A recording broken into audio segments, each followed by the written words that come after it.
Hey everybody, Joe Lowry, what a day. And my guest at this time is a seasoned veteran of the mat world. She has worked for various promotions throughout the country, and she is the current Legacy World Champion and the Women's Superstars United World Champion, who incidentally she beat current AEW star Chris Statlander, believe that or not. But please welcome to the show the lovely and talented Miss Brittany Blake. Hey, Joe, what a day. What a day it is indeed. I'm not sure when Bill's going to be uploading this, but we were just going back and forth. Some craziness happening in the world of wrestling today with a few releases by the WWE, which took us both by surprise, some big names. And real quick, what are your thoughts on the releases? I honestly am so shocked, especially the Iconics, completely mind blown. Like, I thought my brother's the one that told me, and I thought he was joking me, like, no pun intended, but like, I thought he was joking me. Yeah, I mean, I was shocked by Mickie James as well. I thought she was too. Her, Chelsea. Yep. I mean, honestly, a lot of them, but the Iconics hit me the hardest for sure, because I just think they're such like talented. Yeah. I agree. In the ring, out the ring. I agree. And Samoa Joe, Chelsea Green. Samoa Joe's another one. Yep. And ironically, it's 1 year to the day of last year's big, huge dismissal. I noticed. Not only wrestlers, but, other talent, as well as they furloughed some employees and everything and so forth. So, I remember. I don't know. The Twitter world's just exploding right now saying, they just got $1 billion from Peacock. And this is what happened. So a lot of people scratching their heads at that. So yeah. All right. Well, welcome to What a Day, Brittany. It's great to have you. Checking in with Brittany Blake here. You're the current WSU World Champion, but there's been no title defense for a little while there. Can you tell me what's going on with that? Man, well, obviously we are still at the back end of this whole pandemic. It's insane though, because for one, WSU is my home company. It's where I was trained. It was the first match I ever had in a WSU ring. And all I ever wanted to do was become a champion for WSU. And the last couple of champions, they really didn't defend the title. It was a kind of, they'd win it, maybe defend it once, and then they would be gone. They had that Brock Lesnar ring, So I made a vow, I'm going to be the fighting champion. I'm going to take on all on-comers. I think I had my first title defense. I had 2 in 1 day. Wow. I wanted to be a fighting champion, and then pandemic happened. So I think in total I only had 3 defenses. Right. So, but I'm hoping, once this is back, things are back and running, that I can be the champion I vowed to be, Definitely. I think a lot of it's going to kick up even more of this past weekend's WrestleMania with all the attendance and so forth, and the records that were broken on social media. So I think the fans are eager to get back. I'm sure the talent just as well. Real quickly, so the pandemic, WSU, you haven't defended the title since when exactly? It was March. It was March of last year, and it was against Tasha Steelz, and it was no crowd. So. Oh wow. Okay, so the pandemic was just underway then. Yeah, it had just started. I think it was. I think everything got shut down the 17th, and I think that show was like the 19th or 20th, something like that. Wow. And they still ran the show, huh? Wow, that's incredible. Yeah, we did the show, no crowd. But it was such a fun match. Like, Tasha makes you forget that there was no crowd there. She was a lot of fun to work with. Yeah, I mean, if I've been watching it for a year, just like everybody else, I can probably count on maybe one hand how many matches I really enjoyed with no crowd. The one that stands out to me right now is the Jordan Grace, Deonna Purrazzo from Impact last year. That was so good. You didn't need a crowd for that. So. And you didn't even have to watch the match to know it was going to be a good match either. You just see Deonna versus Jordan, and And I interviewed Jordan Grace shortly after that, and they said they beat the hell out of each other. So they had a good time. I bet. So what? You beat Chris Statlander for the title. AEW's Chris Statlander. Of course, she wasn't with AEW back then, but how do you feel seeing Chris Statlander make a return to AEW the other night on TV after knowing you beat her for the title you're currently holding now?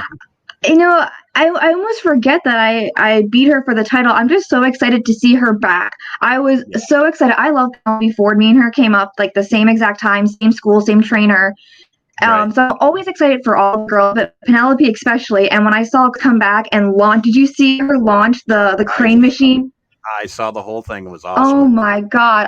I watched that clip like 45 times, just watching her like pop off the glass right in Penelope's face. But honestly, I'm just so happy for all of them. I know not all of us can work right now because of the pandemic, but I'm really happy for the girls and guys that can. Well, there's no doubt AEW is doing something big. I don't know if you saw the ratings come out for last night's show, but they doubled 1.29 million. Unbelievable. The demo was in the 40s again. They're doing something right. I don't care who's on that show. I watched it last night. There's incredible action. So they definitely have a niche on Wednesday nights now. So they do. Awesome. Hopefully we'll see you there someday soon, right? I can only hope. Yeah, I would love to be there someday. So, I'd like to ask some of the general questions. What drove you to professional wrestling? I mean, did you wake up one morning and said, I want to be a wrestler? Or did you get my brother watched it, or my father watched it, or some family member watched it and all that? What's your story? Tell us everything. Kind of all of the above. So I did watch it with my brother and my dad. All three of us would watch it. So my parents were split up. So my dad had us for Sundays and Mondays. So all we did was watch wrestling. We watched Sunday Night Heat. We watched pay-per-views. We'd watch Monday Night Wars. So we grew up very much loving wrestling from a very young age, right in the middle of the Attitude Era when we got into it. And I always just idolized, especially I remember the night that Lita debuted. And that was that was it for me. I remember loving it, but I wanted to be a diva the second I saw Lita, And I remember in middle school, badly dyeing my hair red and trying to look like her. And then it wasn't until I kind of fell out of it for a little bit, maybe the mid 2000s is kind of when everything was shifting, and I just wasn't as interested in it as much as I used to be. And then a couple years later, when I started going to college, I met friends who were into it. So I again had people to kind of watch it with. And then I had a friend take me. I was having a really shitty weekend. Can I curse on here? I'm sorry. You can say whatever you want. Hey. I was having a really shitty weekend. I was working for a convention, and I had a just bad weekend. And one of my friends was like, hey, there's a wrestling show a few blocks away. Do you want to go? And I've never been to a live show because my dad, he worked nights. So it was hard to go to a show. So we've never been to a live show. So my first live indie show was a Chikara show. So it had the Young Bucks, you had Sarah Del Rey, you had it was all these really great big names. I couldn't have asked for a better first show. And I was I had no idea the indies existed. I lived under a rock. Oh yeah. Yep. So I was and I was this is 15 minutes away from where I live. I'm finding a school and I'm saving up. So I literally went home that day from that indie show, looked up schools, saved up, and I started training. Nice. That's awesome. Mm-hmm. Now, how long have you been wrestling for? You've been wrestling for a few years now. Yeah. So I started training in 2013. And I technically had a Rumble in 2013, but I really didn't debut until 2014. So 7 years now, I guess. It's still up there. It's seasoned. That's enough time in the ring and so forth. It's crazy. I still feel I just started. And have you suffered any injuries by any chance or anything like that? Oh, yeah. Right in the beginning when I started training, I actually broke my leg on a leapfrog of all things at training. So that had me out for, so my first match, so I broke my leg Labor Day weekend of 2013. My first match was February of 2014. My leg was technically still broken. I was dumb, and I really wanted my first match. They needed someone to squash. They needed someone for alpha female to squash. And I was like, okay, I'll just wrap my leg really well and hope for the best. But I wasn't ready, both physically or ready to have my first match. But I'm so glad I did. I think the best way I could have learned was just being in there and learning from my mistakes. Thank God no further damage was done. That was the worst one by far. And I think the only other injury I really had is I don't know if it was a sprain or what, but I landed weird on a move and my entire foot was swollen for 2 weeks. I think I went to the doctor, nothing was broken. But I couldn't really walk on it for 2 weeks, so I had to take off some time. But that sometimes is worse. You'd rather have a break than a sprain. Oh yeah. Yeah, sometimes that was bad. I feel when I broke my leg, I couldn't walk on it for a while, but after a while it was still broken. But if I had Doc Martens on, I could walk on it. The sprain, I could for the support. I could, I couldn't do anything on that sprain. It was crazy. So just to recap really quick, Brittany Blake made her debut in a squash match with technically a broken leg. Yes. That's a headline. We're nailing that one. All right. That was some good stuff. You're probably the first person I've ever had on the show that made their debut with something broken in their body. That's pretty incredible. That speaks volumes for your desire. So, on one hand, I feel like it does show how much I wanted it, but on the other hand, I look back and I'm like, you were so stupid. Why did you do that? But why look back? You should. Yeah. Look where you are today. That's awesome. That's a really cool story to hear. You don't hear stories like that very often. A lot of people just talk about being nervous their first time. Here you are. You didn't care what was going on. You could have been in a car wreck, but you said, I'm going to wrestle anyways. That is really good stuff. I love that. Anybody in particular growing up? You mentioned Lita. Is she the one that really drove you into the sport? Were there anybody else that was Lita and Trish in your career? Yeah, Lita and Trish for sure were the big ones for me. I also grew up a big Hardy Boy Team Extreme. Oh, yeah. Eddie Guerrero is another big one I loved. I mean, that whole Attitude Era had just the best like crop of wrestlers at that time. But definitely Lita and Trish were they were the ones. And I remember back in middle school, we had these like creative writing books, and there's definitely like a lot of like wrestling fan fiction about like that era with like Lita, Trish, the Hardys, Edge, Christian, like. Well, I got to tell you, I'll share a quick story with you. I took creative writing in high school, and one of my only A's I ever got in high school was a creative writing story about me going into a steel cage match. And oh my gosh, I was like 15 at the time, and a perfect description of walking down the runway, getting in the ring, the cage, the cuts, the bleeding, you name it. It was so descriptive. My teacher gave me an A. She goes, that was probably one of the best written stories. But hey, it's the passion, if it's something you like and love, it's easy to convey that to people. It is. I think I always got A's in creative writing. I even took creative writing in college, and I always did really well in it. Well, you're already a better student than me, that's for sure. Well, you watched WrestleMania last weekend? I watched the full week of it, everything, all the takeovers. Yeah. So as you know, for the first time that I can remember, that all three women's championships on all three brands have new champions now. You got Bianca Belair, you got Rhea Ripley, and of course you have Raquel Gonzalez, excuse me. Do you feel, because you've been around for a little bit, do you feel the tide is turning with the women's evolution again? What's just 6 years ago where Charlotte, Becky, and Sasha debuted, courtesy of Stephanie McMahon on Raw. There was a change in the air there. Out with the Bellas, in with these people. Now all of a sudden, fast forward 6 years, things are changing again. There's a movement in the women's division, and I think this past weekend solidified that. What are your thoughts on that? Absolutely. I mean, I think it's part of the whole women's evolution. It has to keep evolving. We can't, even though it's progress forward, we can't stay there. What Stephanie McMahon bringing in, the 4 horsewomen or whatever, that was a great step. But you can't just stay there. So I love that they keep progressing, and it keeps getting better and better. And all the women, they just keep bringing the best out in each other. I mean, all 3 of those matches were amazing, but like Sasha and Bianca, not even just as a wrestler, but as a fan, it just meant so much, and it just showed how passionate they both were and are.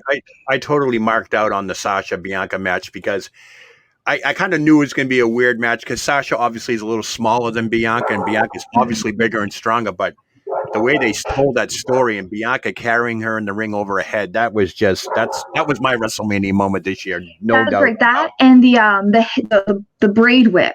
Oh, the whip heard around the world, of course. Oh my God, that was insane. I think that shocked everybody, and Bianca said it shocked her as well because the loudness of the whip and the people's, they're, again, a live crowd comes into play here. Yes. And their reactions tell a story. I don't know if you could have got that reaction with a virtual crowd or whatever have you. Right, exactly. Yeah.